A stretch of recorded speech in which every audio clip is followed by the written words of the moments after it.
दोस्तों, भारतीय संविधान का आर्टिकल नंबर 10 कहता है कि भारतीय संविधान में जिन लोगों को नागरिक माना गया उन लोगों की नागरिकता संसद के द्वारा बनाए गए किसी भी कानून के अधीन चलती रहेगी। एक बार फिर से समझिए, 26 जनवरी 1950 के बाद जिन लोगों को भारत का नागरिक माना गया उन लोगों की नागरिकता बरकरार रहेगी और संसद के द्वारा बनाए गए किसी भी कानून के अधीन चलती रहेगी।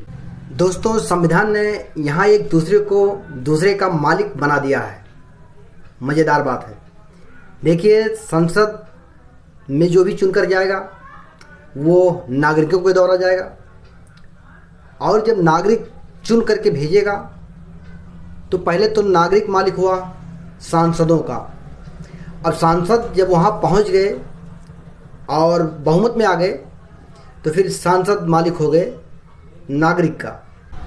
आर्टिकल नंबर 10 में 3 भाग हैं, जिसमें पहला भाग कहता है कि अगर संविधान ने आपको नागरिक मान ही लिया है तो आपकी नागरिकता अपने आप ख़त्म नहीं हो सकती जब तक संसद किसी कानून के द्वारा कुछ और ना कहे। आर्टिकल नंबर 10 का भाग 2 कहता है कि कोई भी सरकार, राज्य संस्था मनमानी ढंग से आपकी नागरिकता नहीं छीन सकती है और नागरिकता ही वह अधिकार है जिसके तहत वोट डालने का अधिकार, शिक्षा, रोजगार और आज़ादी जैसे अधिकार मिलते हैं। अगर नागरिकता पर ही खतरा हो तो व्यक्ति अपने ही देश में पराया हो जाएगा। इसलिए आर्टिकल नंबर 10 हमारी ढाल है। आर्टिकल नंबर 10 का भाग 3 कहता है, संविधान में साफ लिखा है कि नागरिकता से जुड़े सभी बदलाव का अधिकार केवल संसद को है। 1955 में नागरिकता अधिनियम बनाया गया। बाद में कई संशोधन हुए।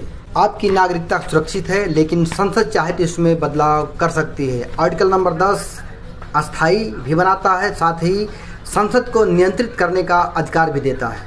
अगर आपको यह जानकारी उपयोगी लगे तो लाइक, कमेंट, शेयर जरूर करें। बहुत बहुत धन्यवाद।